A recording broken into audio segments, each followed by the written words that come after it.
오늘 제가 탈무드에 나오는 이야기 하나를 소개해 드리려고 합니다. 정신을 똑바로 차리시고 잘 들어보시기 바랍니다. 옛날에 한 랍비 선생님 한 분이 살았습니다. 이제 나이가 많아서 죽게 되었는데 죽기 전에 자기 전체 재산을 다 모아보니까 낙타가 17마리나 있었습니다. 몇 마리요? 예, 계산을 잘 하셔야 됩니다. 죽으면서 유언을 남깁니다. 제자들 가운데 나이가 제일 많은 제자에게는 내 낙타의 절반을, 그리고 두 번째 나이가 많은 제자에게는 내 낙타의 3분의 1을, 그리고 가장 나이가 어린 막내 세 번째 제자에게는 낙타의 9분의 1을 준다. 다시 나이가 제일 많은 제자에게 얼만큼? 절반. 두 번째 많은 제자에게는 3분의 1.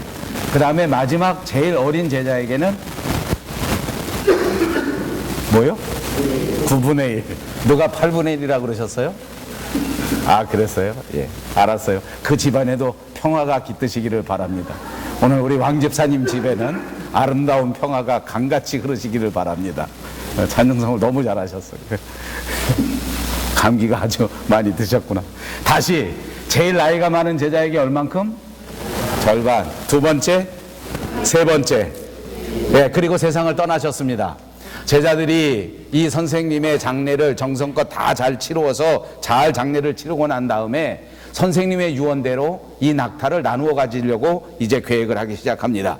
그리고는 제자들이 다 모였습니다. 세 사람이 모여서 며칠 밤, 며칠 낮을 꼬박 새면서 이 계산을 하기 시작합니다. 씨름을 열심히 했는데 아무리 노력을 해도, 아무리 밤을 새우면서 계산을 해봐도 도무지 이 답을 알 수가 없는 것입니다. 자, 여러분, 17마리 가운데 제일 나이가 많은 제자에게 얼만큼? 몇 마리? 맞지. 저 집안에도 평화가 깃들기를 바랍니다. 몇 마리? 예?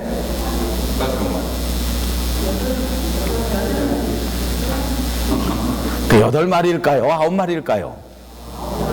9마리? 다수결로 할까요? 8. 그래, 좋습니다. 그러면 제일 막내 얼만큼?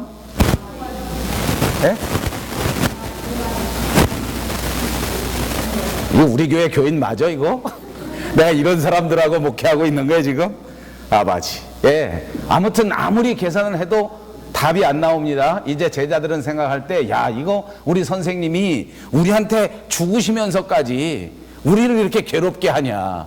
이 대답이 없다. 이거 답이 없다. 계속해서 씨름을 하는 겁니다. 너무 어려워서 이제는 선생님이 원망스럽기도 하고 서운한 마음까지 들었습니다. 그래도 계산이 안 됩니다. 아무리 계산해봐도 17마리 중에 절반을 8마리인지 그것이 9마리인지를 도저히 답이 나오지가 않는 것입니다. 생각 다 못해서 이 제자 세 사람이 선생님하고 같이 살던 친구 선생님을 찾아갔습니다.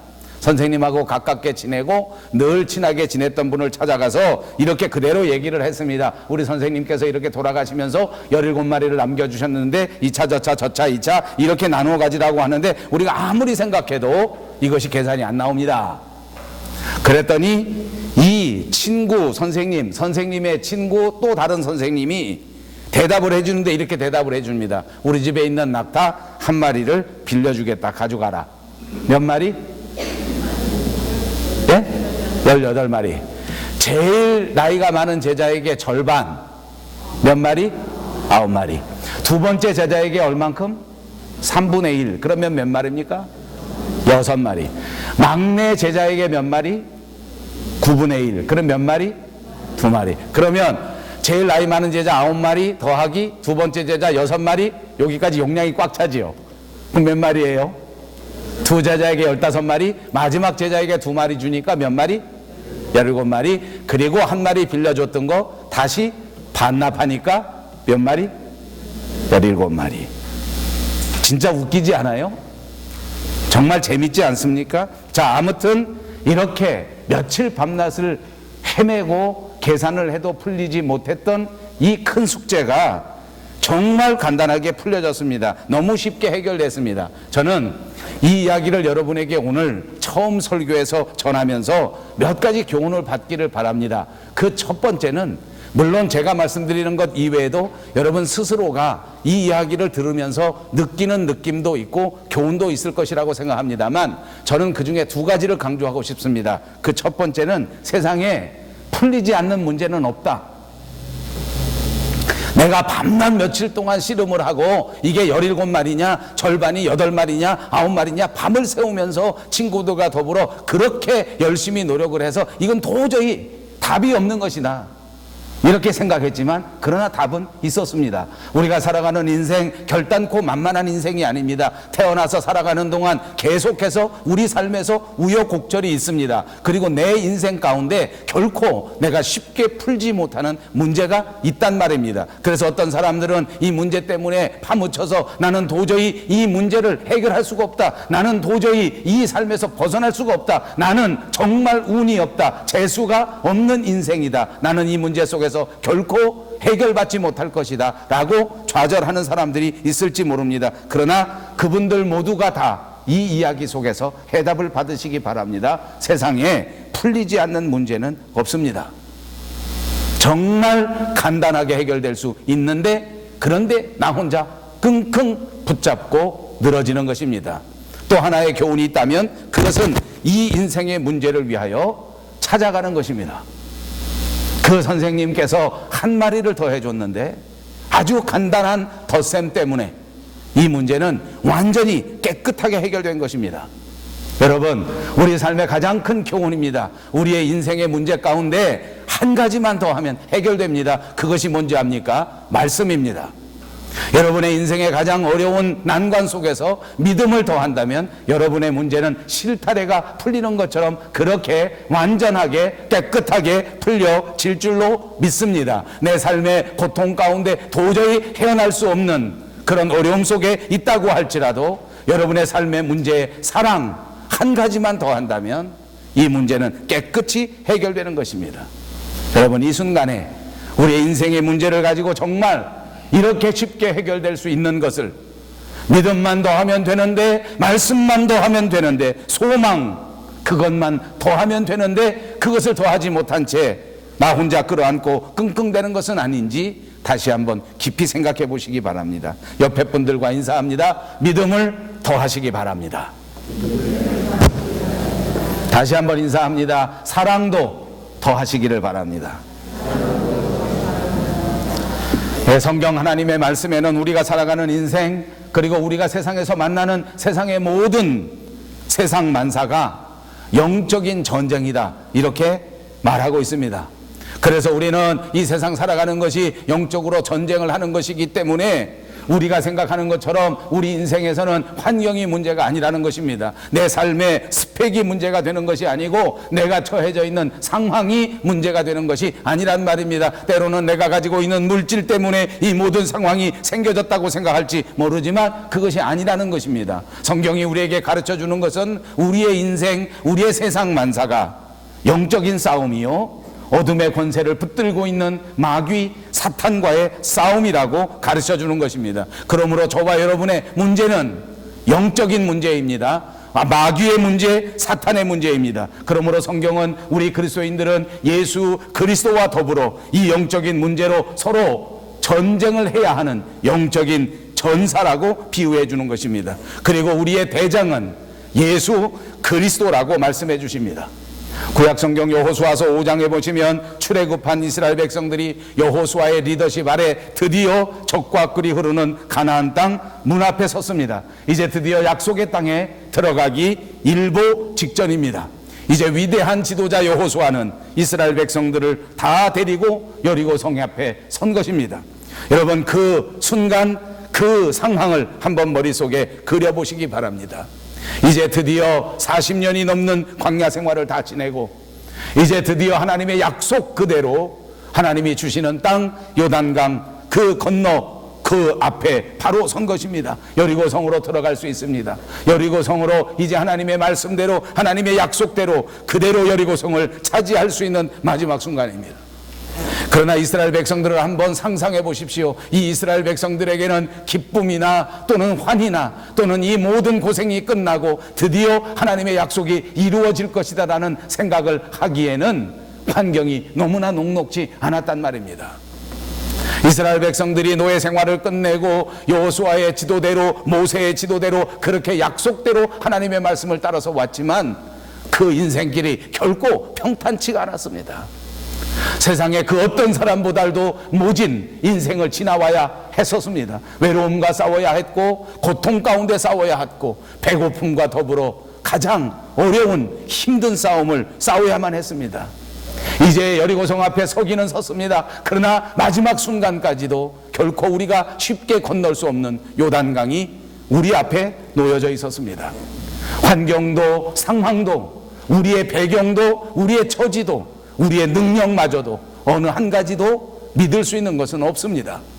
노예 생활에 하는 대로 지칠 대로 지쳐있는 우리들 아닙니까? 이제 40년 동안 걸어오면서 우리의 지도력은 약화될 만큼 약화되었습니다. 그야말로 오합지졸들입니다. 서로가 자기가 잘났다고 생각하고 서로가 자기 마음대로만 하려고 하지 우리의 힘이 모아지지는 않습니다. 그러나 이 여리고성은 어떤 성입니까? 그때 당시에 가장 강력한 성 가운데 하나입니다. 군사력으로 보아도 세계 최고라고 말할 수 있는 곳입니다. 그야말로 철옹성입니다. 그 어떤 것도 뚫을 수 없는 막강한 성, 그것이 여리고성 아닙니까? 그런데 그 앞에 선 우리들은 아무 능력도 없고 아무 힘도 없고 아무 무기도 없고 그뿐만 아니라 심리적으로도 큰 두려움에 빠져있는, 완전히 겁에 질려있는 이스라엘 백성, 그 상황입니다. 그때 그 이스라엘 백성들 앞에 진짜 군대 대장이 등장하는 것입니다. 여호수아가 아니었습니다. 이제까지의 리더십은 여호수아인지 알았는데 우리를 이끌어가는 사람은 모세요 여호수아라고 생각했지만, 그러나 이 마지막 순간, 가장 중요한 인생의 순간에서 드디어 진짜 우리의 대장 예수 그리스도가 등장하시는 것입니다. 그분은 2000년 전 인간의 몸으로 이 땅에 오셨지만 영원전부터 우리를 만들어주신 창조주 하나님이셨고 그 하나님의 아들이십니다. 그러므로 그분은 구약시대에도 계셨고, 그러므로 그분은 지금도 계시고, 그러므로 그분은 마지막 때 우리와 함께 하실 예수 그리스도 영원한 대장님이신 줄로 믿습니다. 여호수아는 드디어 이 대장님을 만나게 되었습니다. 그리고 이 예수 그리스도 그 대장을 굳게 의지함으로써 어느 누구도 예측하지 못했던 이 여리고성 전투의 대승을 거두게 된 줄로 믿습니다. 오늘 이 말씀을 묵상하는 저와 여러분도 마찬가지입니다. 우리의 인생 가운데 결단코 만만한 인생을 살아가는 사람은 한 사람도 없을 것입니다. 우리의 인생 자체도 힘드는데 우리의 가족들은 훨씬 더 어렵지 않습니까? 내 아내 때문에, 내 남편 때문에, 내 자식들 때문에, 두고 온 내 부모들 때문에 어느 한 사람도 잠시도 마음을 놓을 수 없는 그런 상황 속에서 살아가는 우리의 인생입니다. 아무리 따져봐도, 아무리 계산해봐도 우리가 인생을 극복하고 승리하기란 정말 낙타가 바늘귀에 들어가는 것 같이 어렵게 느껴지는 분들이 있을 것입니다. 그러나 오늘 이 말씀을 들으십시오. 여호수아에게 나타나셨던 그분, 영원한 대장이신 예수 그리스도께서 오늘날 저와 여러분에게도 함께 해주셔서 우리의 인생을 대신 감당해 주시고 대신 싸워주시고 악한 마귀 사탄을 이기시고 멸하시면서 반드시 저와 여러분을 승리하게 만들어 주실 줄로 믿습니다. 그렇습니다. 우리의 삶의 인생은 그야말로 영적 전쟁이요, 그 영적 전쟁의 연속입니다. 전투와 전투 속에서 살아가는 것이 우리의 인생이라고 해도 과언이 아닐 것입니다. 이 전투의 현장 속에서 우리 대장 되시는 예수 그리스도를 반드시 의지하시고 꼭 붙드셔서 여러분들 모두 승리하시기를 다시 한번 주님의 이름으로 축복합니다. 아멘. 첫 번째 우리가 생각할 것은 우리의 대적입니다. 우리의 대적은 바로 악한 마귀입니다. 어떻게 하면 우리가 이 영적 전쟁에서 잘 승리할 수 있겠습니까? 제일 먼저 적을 잘 알아야 한다는 것입니다. 적을 알고 나를 알면 백전백승입니다. 우리의 대적은, 다시 말씀드립니다, 우리의 대적이야말로 마귀요 사탄입니다. 영적 세력이란 말입니다. 그러므로 여러분 분명히 아십시오. 여러분의 대적은 여러분의 이웃이 아닙니다. 여러분의 대적은 여러분을 괴롭히는 것 같은 인간이 아닙니다. 여러분의 대적은 여러분의 가족들이 아닙니다. 괜히 사람들끼리 갈등하고 사람들끼리 다투고 사람들끼리 싸운다면 우리는 결국 손해만 보게 되는 것입니다. 진짜 대적인 영적 세력과 다투어야 합니다. 어둠의 세력과 싸워야 한단 말입니다. 마귀와 싸워야 하는 것입니다. 여러분, 우리의 대장님 예수 그리스도도 영적 조직을 가지고 있지만 악한 영의 세계도 똑같이 그런 조직을 가지고 있습니다. 군대 조직과 비슷합니다. 그러니까 그 악한 마귀 사탄의 세력의 우두머리가 있는데 그것이 바로 사탄입니다. 그리고 귀신이나 그리고 악령이나 그리고 더러운 어둠의 세력들은 다 그 졸개들입니다. 여러분, 오늘 본문 3장 다시 8절을 보시기 바랍니다. 죄를 짓는 자는 마귀에게 속하나니 마귀는 처음부터 범죄함이라. 마귀는 처음부터 범죄한 자입니다. 그러므로 처음부터 범죄한 자, 그 마귀가 바로 사탄입니다. 그리고 또 여러분 분명히 아셔야 합니다. 그것은 죄라고 하는 단어입니다. 죄가 무엇입니까? 이 말은 원래 본문 헬라 말에는 하마르티아라고 하는 말인데 이 말 자체가 관역에서 벗어났다는 것입니다. 화살을 쏘았는데 그 화살이 관역에서 벗어나는 것, 그것이 죄입니다. 또 다른 말, 히브리 말의 그 근원을 보면 휴브리스라고 하는 말인데 그 휴브리스라고 하는 말은 인간이 하나님과 똑같이 되고자 하는 욕심, 그것이 죄라 그렇게 말했습니다. 관역을 벗어나고 감히 피조물인 주제에 창조자이신 하나님과 동등한 그런 삶을 살려고 하는 것, 그것이 죄라고 하는 말입니다. 우리 성경 속에 마귀가 처음 등장하는 것은 창세기 3장입니다. 우리가 너무나 잘 아는 이야기 아닙니까? 에덴 동산에 뱀이 있었습니다. 그런데 그 뱀에게 마귀가 역사한 것입니다. 사탄이 들어가게 된 것입니다. 마귀는 영이기 때문에 얼마든지 그렇게 할 수가 있는 것입니다. 이 사탄은 이 뱀에게도 들어갈 수 있고, 이 사탄은 이 여자 하와에게도 접근할 수 있고, 그리고 이 사람들을 이간질시켜서 이렇게 하나님을 배반할 수 있도록 만드는 그런 능력이 있는 존재라 그 말입니다. 이 마귀는 여자에게 접근합니다. 그리고 선악과에 있는 계명을 유혹하고 시작합니다. 이 선악과 계명 자체를 범하도록 그렇게 유혹하는 것입니다. 창세기 3장 4절과 5절에 보면 이런 말이 나옵니다. 뱀이 여자에게 이르되 너희가 결코 죽지 아니하리라. 너희가 그것을 먹는 날에는 너희 눈이 밝아져 하나님과 같이 되어 선악을 알게 할 줄 하나님이 아심이니라. 하나님은 선악과를 떠먹으면 반드시 죽는다라고 말씀하셨는데 마귀는 와서 너희가 죽지 않는다고 하는 것입니다. 무엇입니까? 바로 거짓말입니다. 마귀는 언제나 거짓말을 합니다. 마귀는 언제나 없는 말을 합니다. 마귀는 언제나 우리 인생을 미혹합니다. 그리고 심지어는 하나님과 같이 된다. 너희의 눈이 밝아져서 하나님과 같이 된다. 이것이 아까 말씀드린 죄의 가장 근본적인 것입니다. 아닙니다. 우리는 결단코 하나님과 같이 될 수가 없습니다. 우리는 결코 예수님과 같이 될 수는 없습니다. 말이 안 되는 말입니다. 어떻게 피조물인 우리가 창조주 하나님과 같이 될 수가 있단 말입니까? 이것 자체가 거짓말이요, 이것이 하나님과 우리의 관계를 이간시키려는, 분리시키려고 하는 나쁜 수작인 것이 분명합니다. 여러분, 하나님과 분리되고 하나님과 헤어지는 것, 하나님과 담을 쌓는 것, 그것이 무엇인지 압니까? 그것이 바로 죽음입니다. 하나님과의 관계를 끝내는 것, 그것이 인생의 멸망의 관문이라고 하는 사실을 꼭 기억하시기를 바랍니다. 마귀는 언제 생겼습니까? 원래는 이 마귀조차도 하나님의 피조물이었던 것이 분명합니다. 성경의 역사를 보니까 마귀는 하나님의 피조물 가운데 천사였습니다. 천사 중에 계명성이라고 하는 이름, 영어 이름은 루시퍼라고 하는 이름인데 이 사람이 바로 천사 중에 천사장이었습니다. 그런데 그가 하나님과 같이 되고자 하는 이 죄를 짓기 시작하면서 타락한 것입니다.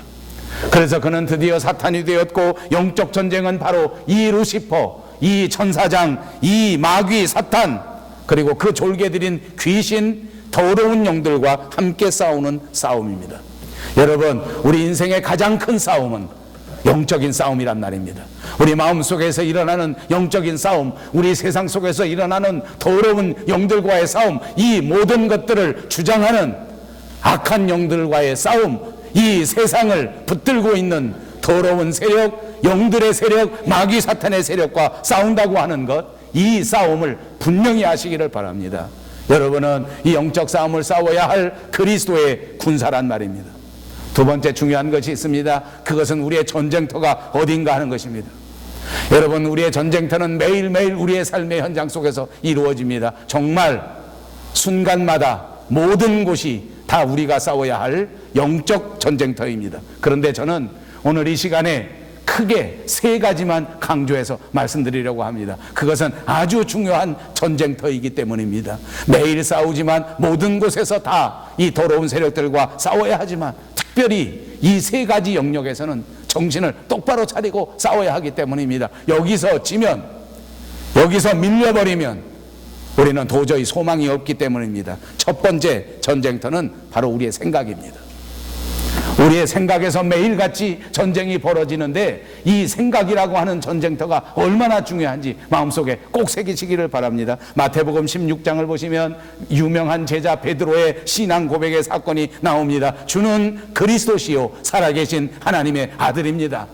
이 위대한 신앙의 고백이야말로 예수님을 기쁘시게 하고 오늘날까지 전해지는 가장 귀한 신앙의 고백 아닙니까? 가장 훌륭한 신앙인이 예수님 앞에 드릴 수 있는 신앙의 고백이란 말입니다. 베드로는 이토록 위대한 사람입니다. 베드로는 정말 이렇게 아름다운 신앙의 고백을 드렸던 훌륭한 제자였습니다. 예수님조차도 이 베드로를 얼마나 칭찬하셨는지 모릅니다. 그런데 조금 지나서 예수님께서 하시는 말씀, 십자가의 그 계획, 그 예언의 말씀을 듣고 난 다음에 베드로는 예수님을 만류합니다.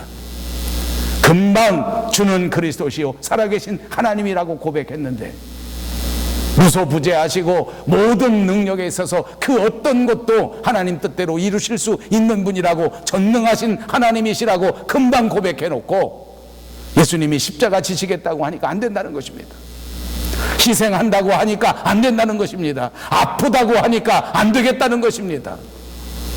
나는 예수를 믿어도 매일같이 승승장구 성공만 해야지, 나는 조금만 아프면 안 된다, 나는 조금만 희생하면 안 된다, 왜 내가 남에게 손해보느냐, 왜 내가 남에게 밀리느냐, 왜 내가 남을 위하여 섬긴단 말이냐, 난 그렇게는 못하겠다, 그 말 아닙니까?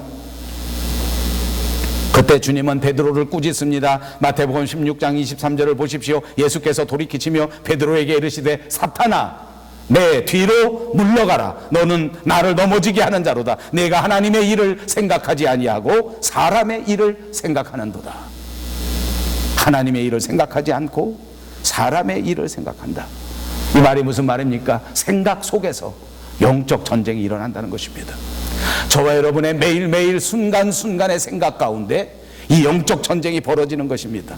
내가 생각 속에서 하나님의 일을 생각하고 하나님의 영광을 생각하고 먼저 교회를 생각하고 먼저 가정을 생각한다고 하면 우리는 이 전쟁에서 이길 수 있단 말입니다. 그러나 세상 것들을 생각합니다. 어두운 것들을 먼저 생각합니다. 부정적인 것을 먼저 생각합니다. 사악한 것을 먼저 생각합니다. 음란한 생각을 먼저 하게 되는 것입니다. 이런 모든 것들 때문에 우리는 이 영적 전쟁에서 지는 것입니다.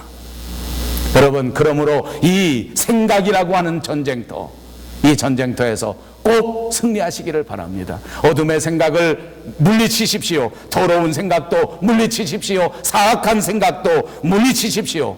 오히려 하나님을 향하고 하나님을 향한 생각, 긍정적인 생각, 선량한 생각, 그리고 건전한 생각, 그리고 정말 신사적인 생각을 가져야 할 줄로 믿습니다. 이런 생각이 우리를 주님의 말씀으로 이끌고 이런 생각이 우리로 하여금 주님과 더불어 이 생각의 전쟁터에서 승리하게 만들어 줄 줄로 믿습니다. 또 두 번째 중요한 전쟁터가 있습니다. 그것은 바로 우리의 감정입니다. 여러분, 사람의 마음 속에서 일어나는 감정, 그건 정말 미묘한 것입니다.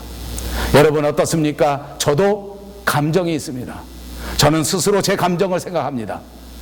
제 감정은 정말 연약합니다. 제 감정은 제가 생각할 때 정말 기묘합니다. 어디로 튈지를 모르겠어요. 주변에 있는 사람은 다 기뻐하는데 이상하게 내 감정은 허전합니다. 옆에 있는 사람들은 다 박수를 치는데 이상하게 나는 기분이 나쁩니다. 다른 사람들은 다 고생하는데 같이 눈물 흘려줘야 되는데 이상하게 내 감정은 조금씩 기분이 풀립니다. 사촌이 땅을 사면 배가 살살 아파집니다. 도대체 이놈의 감정이 어떻게 움직이는 것인지 여러분 명심하십시오. 인생의 전쟁터 가운데 가장 중요한 것 중에 하나 감정, 이 감정을 잘 컨트롤하지 못하면 큰일 납니다. 요즘은 이 감정을 컨트롤하지 못하는 것 때문에 사람이 죽기도 하고 사람이 살기도 합니다. 감정을 잘 컨트롤하는 것 때문에 복되기도 하고 때로는 그것 때문에 저주 속에 빠져 들어가게 되는 것입니다. 재밌지 않습니까? 여러분 다시 말씀드립니다. 사실은 하나님이 인간에게 주신 가장 큰 선물 가운데 하나는 바로 감정입니다. 여러분 마음속에 감정이 있습니까?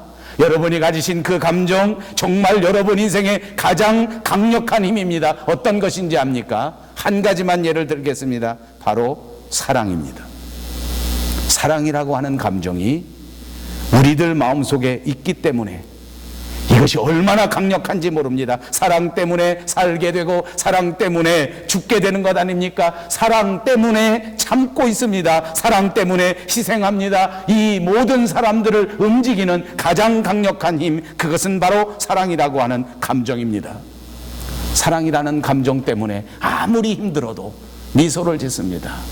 자식을 사랑하는 부모는 아무리 희생되고 아무리 힘들고 아무리 땀이 나는 상황 속에 있을지라도 자식이 기뻐하는 그것 때문에 자기 스스로 미소를 짓고 자기 스스로 기뻐하면서 자기 스스로 새 힘을 얻는 것 아닙니까? 그 사랑 때문에 오늘날 우리 사람들의 사회가 이토록 아름답게 건설되어져 있는 것입니다. 여러분이 가지신 사랑 때문에 여러분의 가족들이 오늘까지 이렇게 건재한 것 아닙니까?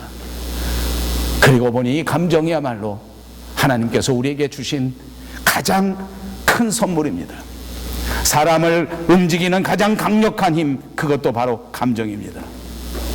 그런데 여러분, 우리 마음속에 이런 사랑의 감정만 있다면 얼마나 좋겠느냐 말입니다. 가만히 보십시오. 사랑이란 감정만 있는 것이 아닙니다. 내 내면 마음속에 정말 다양한 감정들이 꿈틀거리고 있습니다. 그 중에 부정적인 감정이 있습니다. 두려움, 공포, 그리고 섭섭함, 그리고 절망, 그리고 미움, 그리고 열등감, 그리고 분노. 이것이 문제입니다. 내 속에서 이 감정이 꿈틀거립니다. 어느 누구도 여기서 자유로울 수 있는 사람은 없습니다. 제가 말씀드린 대로 분명히 지금 상황은 사랑해야 되는 상황인데, 지금 상황은 분명히 기뻐해야 되는 상황인데, 근데 그 순간에 내 마음속에 억울함이 생겨지는 것입니다. 내 마음속에 서운한 감정이 발동하기 시작합니다. 그것 때문에 결국 나를 화나게 하고, 그것 때문에 나를 억울하게 하고, 그것 때문에 나를 절망 속에 빠뜨려 버린단 말입니다. 그러면 어둠의 영적 세력에게 지고 마는 것입니다. 여러분, 우리 안에 부정적인 감정, 이것을 잘 컨트롤하는 것, 그것이 오늘 우리 전쟁의 키워드입니다. 이 영적 전쟁에서 이기기 위하여 내 마음속에 있는 이 모든 부정적인 감정, 이 모든 더러운 감정, 이 모든 어두운 감정들을 스스로 잘 컨트롤할 수 있는 여러분들 되시기를 바랍니다. 감정을 다스려야 성공한단 말입니다. 여러분의 감정을 다스리지 못하면 여러분 삶의 행복은 기대할 수 없습니다. 오늘 현대의 가장 큰 문제는 무엇입니까? 모든 사람들이 감정을 다스리지 못하는 것입니다. 화가 나도 그 화를 다스리면 되는 것인데, 그런데 다스리지를 못하는 거예요. 여러분, 제가 설교하지 않습니까? 이 세상에 화가 나지 않는 사람은 없습니다. 화가 나도 그 화를 다스리는 것입니다. 여러분 꼭 기억하십시오. 이 세상에 서운한 감정이 없는 사람은 없습니다. 그러나 그 서운한 감정을 다스리는 것입니다. 저는 교회 목사를 하니까 이 말은 꼭 하고 넘어가겠습니다. 교인들 가운데에는 종종 저에게 오해하는 분들이 있습니다. 목사님이 오늘 내가 인사했는데 인사를 안 받아줬다. 뭔가 나에 대해서 나쁜 감정을 가지고 있는가 보다 라고 서운하게 생각하십니다. 그러나 다스리십시오. 제가 분명히 섭섭한 감정을 가지고 여러분을 그냥 지나쳤을 수도 있을지 모릅니다. 대부분 잘 안 그렇습니다. 그 섭섭할 일이 별로 없습니다. 저도 웬만큼 다스릴 줄 압니다. 교인들에게 조금 섭섭해도 아닌 척 정말 잘합니다. 저는 집에서 살면서 늘 느끼는 게 저는 정말 이중인격자입니다. 제 아내가 아침에 일어나면 제가 반갑게 인사하지 않습니까? 제가 얼마나 이중인격자인지 압니까? 잘 잤어? 제 아내가 물어봅니다. 나 보고 싶었어? 그럼? 제 아내가 밥 차려줍니다. 맛있지? 그럼? 어쩜 이렇게 맛있냐? 너는 어떻게 이렇게 김치를 맛있게 담그냐? 제가 얼마나 이 조절을 잘합니까? 언제나 이렇게 얘기합니다. 여러분, 우리 안에는 정말 다스려야만 할 이 감정들이 있는 거예요. 서운해도 다스리십시오. 섭섭해도 다스리십시오. 살다 보면 섭섭한 일이 왜 없습니까? 부부지간에도 섭섭한 일이 있어요. 다스려야 돼요. 다스려야지. 그걸 못 다스리는 사람이 어떻게 하는지 압니까? 나중에 책을 씁니다. 부부싸움을 하고 말을 합니다. 내가 당신한테 당한 이 상처를 책으로 쓰면 10권도 넘는다. 그런 미련한 짓이 없어요. 왜 책을 써요? 다스리세요. 아버지, 그건 15권이지. 그 집은 15권 내는데 여긴 오래 살아서 권수가 많아. 두려움, 열등감, 미움, 다툼, 시기, 질투 모두가 다 부정적인 감정입니다. 부정적인 감정을 다스리십시다. 부정적인 감정을 컨트롤하십시다. 분노마저도 컨트롤할 수 있는 저와 여러분들이 다 되시기를 바랍니다. 여러분, 우리 한국 사회를 보십시오. 운전을 하다가 서로 차선을 밟고 서로 조금 방해를 했다 해서 그것 때문에 쫓아가서 사람을 치고 때리고 싸우고 결국은 죽이는 일들이 비일비재하게 벌어집니다. 분노를 조절하지 못하는 분노 조절 장애입니다. 여러분은 안 그러신 것 같습니까? 여러분 모두가 감정을 조절하지 못하는 감정 조절 장애에 걸려 있다고 해도 과언이 아닙니다. 정신 똑바로 차립시다. 지금 이 순간 우리의 마음의 감정에 믿음을 더하십시오. 우리의 믿음을 더하시고 우리의 감정에 소망을 하나만 더하시면 인생의 문제가 다 풀린단 말입니다. 내 감정에다가 기쁨을 하나만 더하시면 탈무드에 나오는 17마리의 낙타가 18마리가 되는 위대한 역사가 벌어지게 될 줄로 믿습니다. 여러분 마음의 감정에 감사를 더하십시오. 감사하지 않습니까? 세상의 모든 것이 감사하다고 생각하는 사람에게는 결단코 불행이 찾아올 수가 없는 것입니다. 세상의 모든 일들이 감사하다고 그 모든 감정을 우리 마음속에 만들고 사는 사람들은 여러분의 인생을 건강하게 만들고 여러분들의 사람 관계를 건강하게 만들고 여러분의 교회를 아름답게 만들 줄로 믿습니다. 사람이 살아가는 동안 상처를 받지 않는 사람은 하나도 없습니다. 여러분 누가 상처를 주는지 압니까? 못된 사람이 상처를 줍니다. 나쁜 사람이 상처를 줍니다. 그러나 여러분 우리가 인생을 살아보지 않았습니까? 여러분에게는 과연 어떤 사람이 상처를 줍니까? 저는 가장 가까운 사람이 상처를 주더라고요. 저는 제 평생에 가장 사랑하던 제 어머니께서 제게 상처를 주십니다. 평생 아버지가 없었다면 세상에 태어나지도 못했을 텐데 아버지께서 하신 한 말씀 때문에 아주 오래도록 마음속에 상처를 안고 살았습니다. 어린 시절 만나 지금 가장 긴 세월을 살고 있는 가장 사랑하는 제 아내, 정말 눈에 넣어도 아프지 않은 제 아내, 목숨을 주어도 아깝지 않은 제 아내입니다. 그러나 제게 가장 많은 상처를 주는 자는 다름 아닌 제 아내입니다. 무슨 설교를 그렇게 길게 해. 그 소리가 한 달 동안 내 마음을 괴롭힙니다. 결혼식 가서 나는 정말 결혼식 설교를 잘 준비해서 친구 아들을 축복하고 멋진 결혼식을 주례하고 왔더니 제 아내가 하는 말이, 사람들을 앉으라 그러고 설교를 해야 되는데 이렇게 세워놓고 설교를 하는 바람에 아무것도 들리지 않더라. 지금도 저는 마음이 아픕니다. 어쩌자고 내가 앉으라고 할 걸 앉으란 소리를 못 해가지고 이렇게 세워놓고 설교하는 바람에.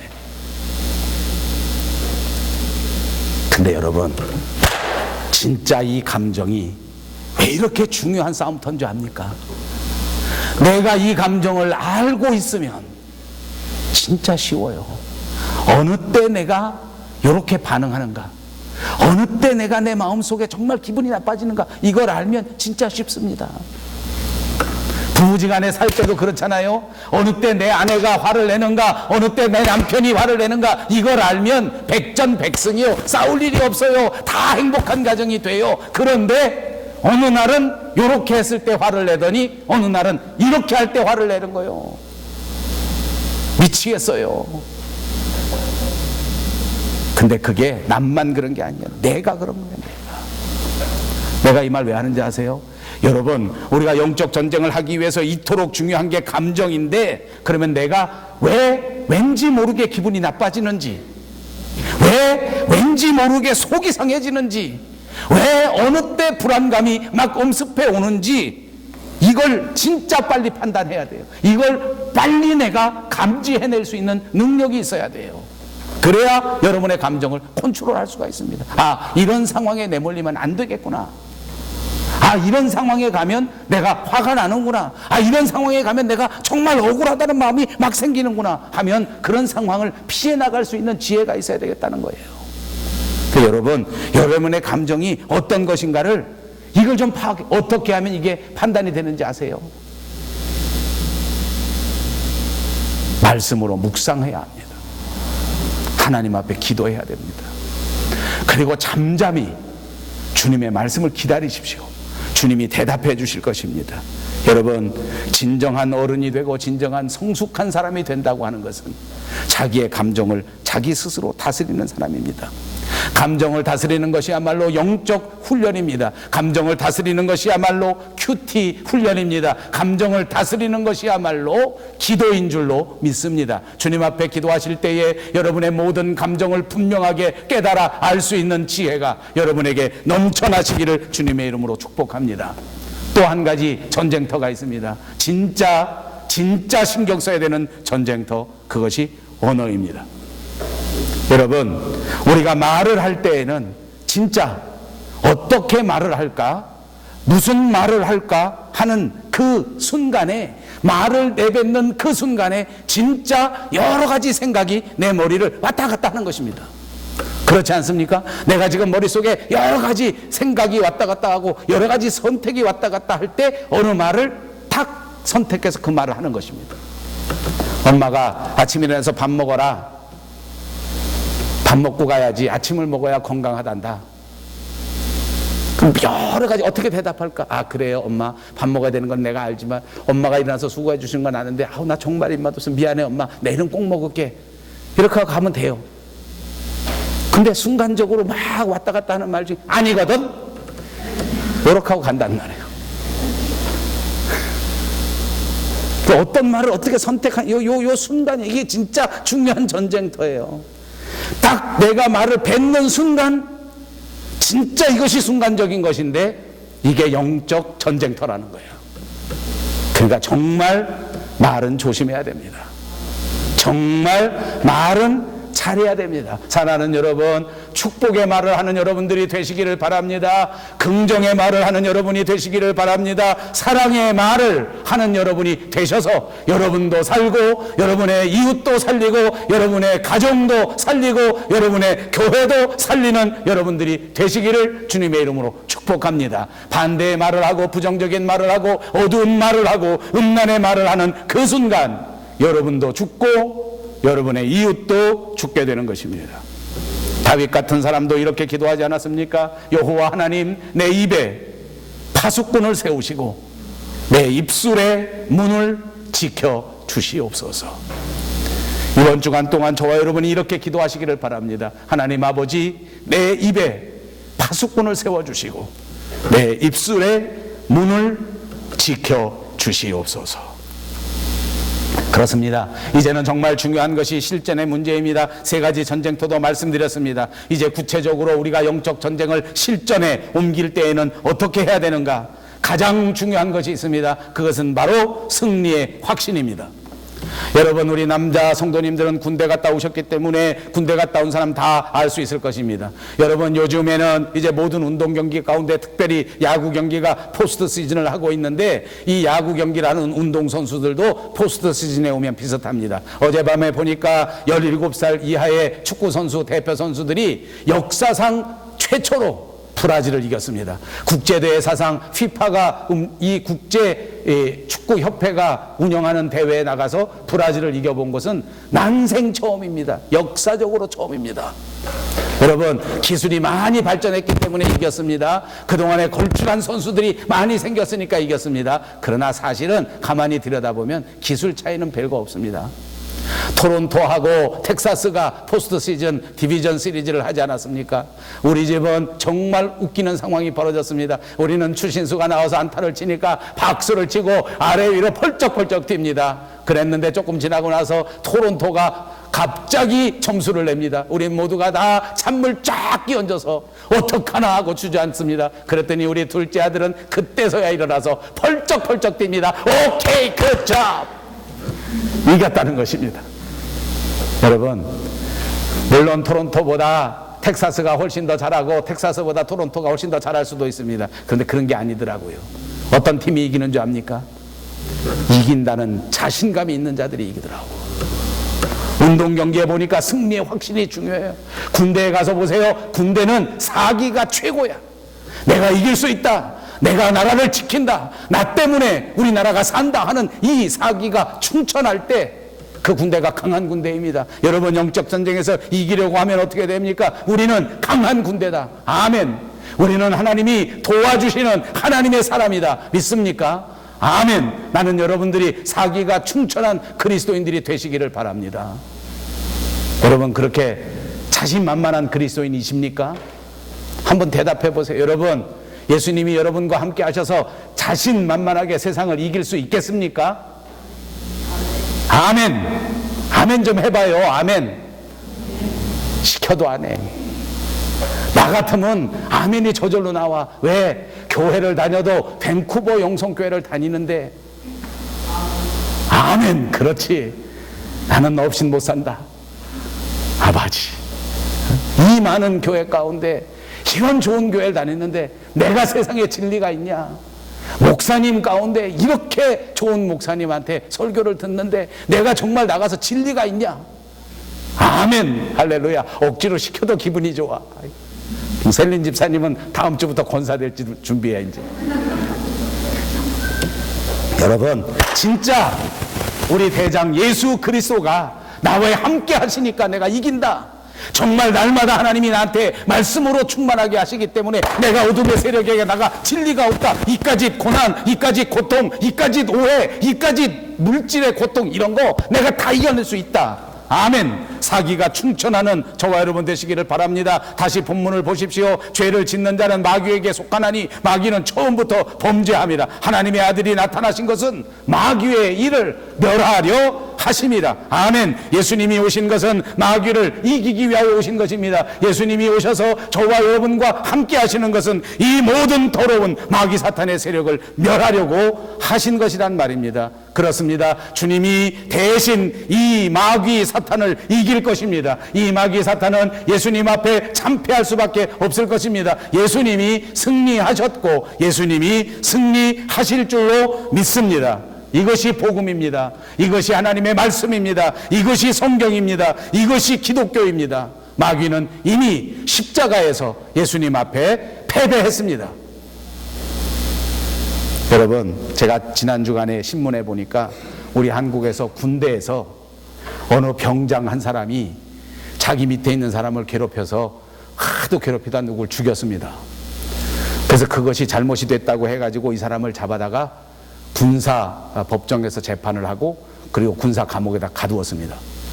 근데 더 놀라운 것은 그 감옥에 가서도 또 다른 사람들을 거기서 또 나쁜 행동을 하고 그 다른 사람 괴롭힌다는 게 신문에 나왔어요. 여러분, 그 병장이라고 하는 모 병장은 어떻게 된 것입니까? 이미 결판 난 사람입니다. 재판을 해서 무기징역이 되고 이 모든 책임을 다 져야 될 사람입니다. 그런데 이 사람이 아직까지 최후 그 실행을 하지 않았습니다. 아직 감옥에 있는 거예요. 그러니까 마지막 발악을 하는 거예요. 여러분, 우리가 예수 그리스도가 십자가에서 이미 마귀 사탄의 세력을 이겼습니다. 그러나 아직 최후 심판이 이루어지지 않았기 때문에 악한 사탄 마귀들이 지금 그야말로 최후의 발악을 하는 거예요. 마지막 주님이 다시 오시는 그 순간에 이 모든 일들이 끝나게 될 것입니다. 여러분, 그 최후 심판 마지막 순간까지, 우리 주님 다시 오시는 재림 그 순간까지 저와 여러분은 이 영적 전투를 싸워야 합니다. 영적으로 깨어있어 반드시 이 전쟁에서 승리해야 될 줄로 믿습니다. 무엇보다도 승리의 확신을 가지시고 말씀의 확신을 가지시고 당당하게 어둠의 세력에게 대적하시기를 바랍니다. 이 어둠의 세력은 결코 나를 넘볼 수 없다. 이 병든 세력은 결코 나를 이길 수 없다. 이 세상 마귀 사탄보다 우리 대장 예수 그리스도는 훨씬 더 강하다.